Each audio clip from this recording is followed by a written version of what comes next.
Zombie Apocalypse.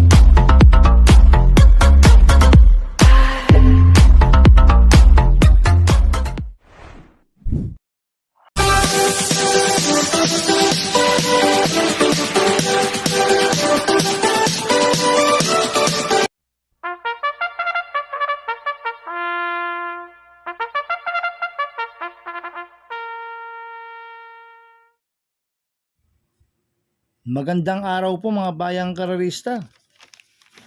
Ngayon po ay araw ng Sabado, July 11, 2026. Karera po ng Metro Turf, Malbar, Batangas. Meron po tayong 7 karera sa araw na ito.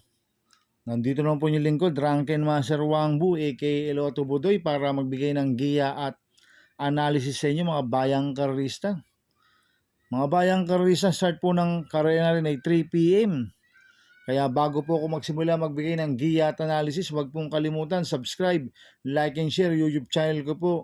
At syempre, huwag din pong kalimutan i-click yung notification bell ko para updated po kayo sa mga bagong video ko. Kaya mag-start na po ako sa pagbibigay ng giya at analysis. Race 1, winner take all event, races 1 to 7. May 5 kalawak po tayo dito. Ang grupo 3-year-old and above, maiden race, non-placer. Sa distance, 1,400 meters. First choice ko po dito, numero 5, Ozyman Jazz. Nagagabayan po ni JR De Ocampo. Last run po nito noong June 26, pang-5 kila Human Rights. Nagtira ng 1.18.2 sa 1,200 meters. Cambio Ineti po ngayon, binigay na po kay JR De Ocampo. Last run, RC Tabor po ang sumakay dito. Kaya sa akin, malaki po panalo sa akin ito, kaya siya po first choice ko. Ang second choice ko po, numero 4, Popolcan Island. Nagagabayan po ni JQ Cabarius. Last run po nito no June 24. Pang-6 kila Ashes to Ashes. Nagtira ng 1.18.6 sa 1,200 meters. Kaya sa akin, may panalo po sa akin to. Kaya siya po second choice ko. Kaya ang first choice ko po, numero 5, Ozyman Jazz. Second choice, numero 4, Popolcan Island. Sa race 2 po tayo, PX7 races 2 to 7. May siyam na kalawak po tayo dito. Ang grupo 17 to 41 split. Ang distansya 1,400 meters. First choice ko po dito, numero 2, 14 de Oktubre. Nagagabayan po ni DL Camanyero Jr. Ito, mababa po sa laban to. Si 14 de Oktubre. Ito, nag-barrel trial ng June 27. Nagtala ng 1.20.6 sa 1,200 meters. Apprentice po nag-barrel dyan, nakapigil po yan si 14 de Oktubre. Kaya malaki po panalo sa akin ito, kaya siya po first choice ko. Ang second choice ko po, numero 9, Golden Jaraywa. Nagagabayan po ni Ryan Base. Last run po nito, June 28. Pang-siyam kila Mr. Sipokot. Nagtala ng 1.32 sa 1,400 meters. Cambio Ineti ngayon, binigay kay Ryan Base. Last run, CMP Lapil po sumakay dito. Kaya may panalo po sa akin to, kaya siya po second choice ko. Maglalagay po ako ng third choice sa pandiyado, numero 4, Surplus Boy. Nagagabayan po ni NC Lunar. Last run po nito, tumakbo sa PJC noong June 1.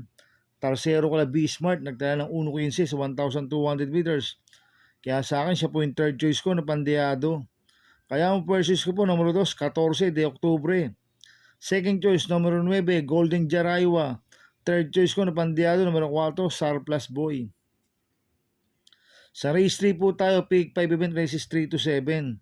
May 10 kalawak po tayo dito. Ang grupo 42 to 56. Ang distansya 1,400 meters.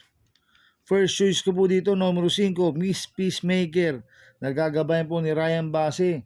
Maganda po panalo niyan. Nung June 26, nagtala ng 1.12.6 sa 1,200 meters. Malayong nanalo yan si Miss Peacemaker. Cambio Ineti ngayon, binigay kay Ryan Base. Ang nagpanalo po dyan last run, JD Uko. Kaya sa akin, malaki po panalo sa akin ito. Kaya siya po first choice ko. Second choice ko po, numero 2, Exemplary. Nagagabayan po ni Pabs Cabaleo. Last run po nito, June 27. Segundo kay Bloomington. Nagtala ng 1.26.8 sa 1,400 meters. Kaya sa akin, may panalo po sa akin to. Kaya siya po second choice ko. Maglalagay po ako ng third choice sa pandiyado. Numero 1, Simply the Best. Nagagabayan po ni JD Pabilik. Ito, last run po nito, June 14. Pang-5 kala Windmill of Summer. Nagtala ng 1.28.4 sa 1,400 meters. Cambio Hineting ngayon, binigay kay JT Pabiliklasan sa Dampilapil po sumakay dito. Kaya sa akin, siya po yung third choice ko na Pandeado. Kaya ang first choice ko po, numero 5, Miss Peacemaker. Second choice, numero 2, Exemplary. Third choice ko na Pandeado, numero 1, Simply the Best. Sa race 4 po tayo, pick 4 event races 4 to 7. May 8 kalok po tayo dito, ang grupo 17 to 41 split. Ang distansya 1,400 meters. So, solohin ko na po ito. Numero 2, Arthur's Team. Nagagabayan po ni JR De Ocampo. Nanalo po last run niya no June 28. Nagtala ng 1.28.8 sa 1,400 meters. Tingin ko, mag-i-improve pa po ito. Kaya sa akin, solohin ko na po yan. Numero 2, Arthur's Team. Sa race 5 po tayo. May 6 na kalok po tayo dito. Ang grupo 17 to 41 split. Ang distansya 1,400 meters. First choice ko po dito, numero 6, Music and Magic. Nagagabayan po ni Joel Ciego. Last run po nito, June 27, segundo kay closing time. Nagtala ng 1.30.8 sa 1,400 meters. Inabot lang po ni closing time last run yan. Si Music and Magic. Ngayon, cambio nito, binigay kay Joel Ciego. Last run, Jordan Guerra po sumakay dito. Kaya malaki po panalo sa akin ito, kaya siya po first choice ko. Ang second choice ko po, numero 3, Happy Kid. Nagagabayan po ni Noel Lunar. Ito, nag-barrel trial ng June 9, pang-apat kila Clearmark. Nagtala ng 19 medyo sa 1-2. Kaya sa akin, may panalo po sa akin to, kaya siya po second choice ko. Kaya ang first choice ko po, numero 6, Music and Magic. Second choice, numero 3, Happy Kid. Sa race 6 po tayo, sa penultimate race. May 9 na kalok po tayo dito. Ang grupo, 17 to 41 split. Ang distansya, 1,400 meters. First choice ko po dito, numero 2, Rocking Bell. Nagagabayan po ni GL Seco Jr. Ito, mababa po sa laban to, si Rocking Bell. Nag-barrel trial po ito noong June 27, segundo kay Bill Jordan. Nagtala ng 16 medyo sa 1-2. Ang nag-barrel trial po dyan, Apprentice. Ngayon, ang papatong po, GL Seco Jr. Kaya malaki po panalo sa akin ito, kaya siya po first choice ko. Ang second choice ko po, numero 5, Autumn Shower. Nagagabay po ni NIU Jr. Ito, mababa rin po sa laban to. Nag-barrel trial po siya noong May 31. Nagtala ng 19 sa 1,200 meters. Nakapigil po ng barrier yan si Autumn Shower. Kaya malaki rin po panalo sa akin ito, kaya siya po second choice ko. Maglalagay po ako ng third choice, numero 3, Sheila. Nagagabay po ni Danny Boy Camanyero. Last run po nito, June 28, segundo ko yung Arthur's Team, naglalang 1.29 sa 1,400 meters. Tingin ko, nagbatak lang po last run to, si Sheila. Kaya sa akin, may panalo po sa akin to, kaya siya po third choice ko. Kaya ang first choice ko po, numero 2, Rocking Bell. Second choice, numero 5, Autumn Shower. Third choice ko, numero 3, Sheila. Sa race 7 po tayo sa last race. May 12 kalok po tayo dito. Ang grupo, 17 to 41 split. Ang distansya, 1,400 meters. First choice ko po dito, yung galing sa panalo, numero 4, Iris. Nagagabay po ni John Alvin Guse. Nanalo po nung July 1 yan sa PJC. Nagtala ng 1.13.4 sa 1,200 meters. Cambio nito ngayon, binigay kay John Alvin Guse. Ang nagpanalo po lasan dyan, Louis Lunar.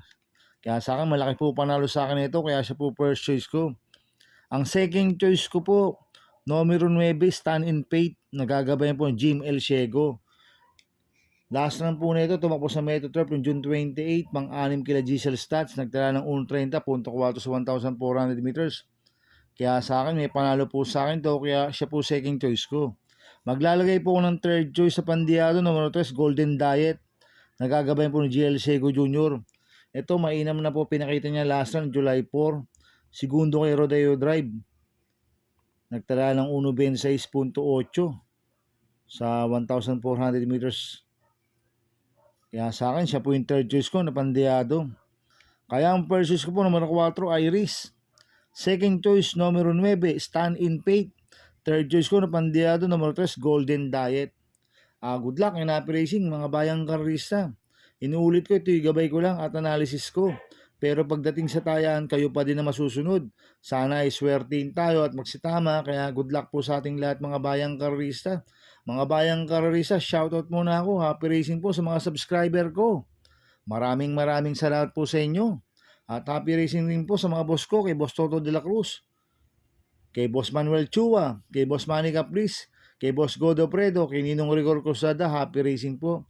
At happy racing din po sa Mercedes Table, kay Boss Edward Maceda, kay Boss Oliver Maceda, kay Boss Maki Maceda, happy racing po. At happy racing din po sa mga kagrupo ko sa Team Budoy. At happy racing din po sa mga kagrupo ko sa Ping Ping Boys. Kaya mga bayang karerista, please subscribe my YouTube channel at Budoy 2.0. At sana lagi niyo pong panoorin ang ads ko, huwag niyo pong skip. Kaya maraming salamat po sa inyo and God bless.